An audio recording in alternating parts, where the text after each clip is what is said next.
interesting that we're actually going to be talking about the president-elect's manifesto with respect to technology, but seeing as what we just saw with the tragic lives lost due to what is looking like pipeline vandalism, there is, of course, the issue of security. So I think we can lump all this together, where we also look at the president-elect's plans with respect to what he wants to do to keep the nation secure.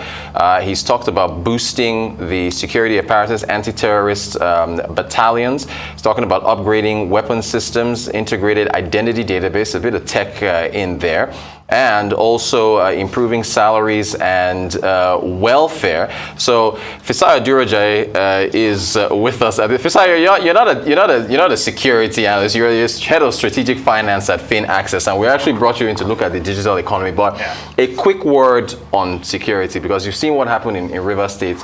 The president-elect has plans, so you can already see how these things are moving very quickly. Maybe you can speak to the identity parts for security. I mean, it's important that irrespective of how, if you don't secure, I mean, one of the biggest job of government is the security of lives and property, right? So to deploy technology to address that is a big part, has to be a big part of any government, any responsible government, plans for the country. So things around identity management, we need to know clearly who is who, so that identity theft will be, a thing of the past. You need to think about how to deploy technology to monitor key strategic assets, like those pipelines, like these pipelines, right? I'm looking forward to a time where we have proper, maybe even road monitoring, street monitoring, using, cameras, and be able to identify, maybe even from plate numbers, and know how that links to the person, to the owner of the to the owner of the vehicle, and all of those kind of details that we see in American movies, right? Right. So, and of course, these are not far-fetched technology, right? And I think that I believe that with just that, government, what's it called? All of that can be particularly addressed.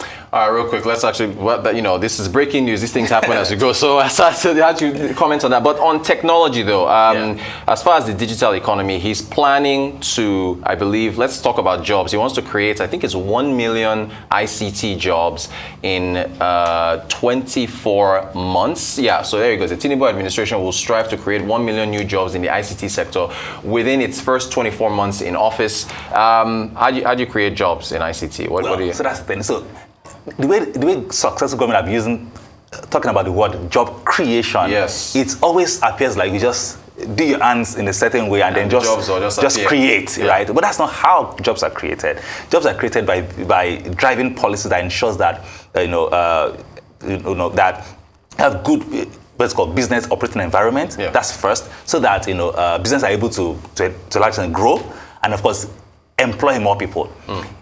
Starting new businesses should be easier. Of course, the current administration had tried to do something enabling, business environment across all of that.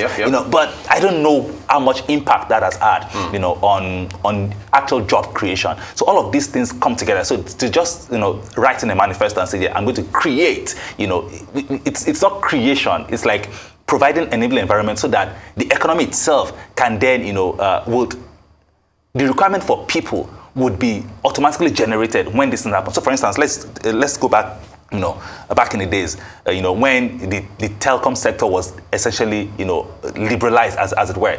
Jobs were the aftermath of that liberalization, right? So from people that the telcos employ themselves to people that then now build businesses around the ecosystem. So people that are selling recharge cards, people that are selling phones, and all that. So that's how jobs are actually created. An ecosystem. An ecosystem. So you don't just, say create 1 million jobs. No, that's not how. You say I'm doing this in this sector that opens up this sector so that jobs are then the natural, fallout of those policy decisions. Very quickly, the broadband plan. We already have a broadband plan in place. 70% by 2025. He's saying the Tinubu Shettima manifesto is saying 90% by 2025. We're just in 2020, so that's 2 years. And our broadband penetration right now is about 46%. How is that doable? Again, lofty numbers, lofty goals, like 90% broadband penetration across Nigeria. Again, I'm wondering, is it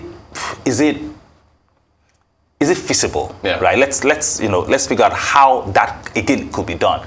how are we going to, deploy broadband? Is it even necessary to have broadband internet penetration across all the nooks and crannies of the country? Yeah. Think about, the most remote parts of the nation.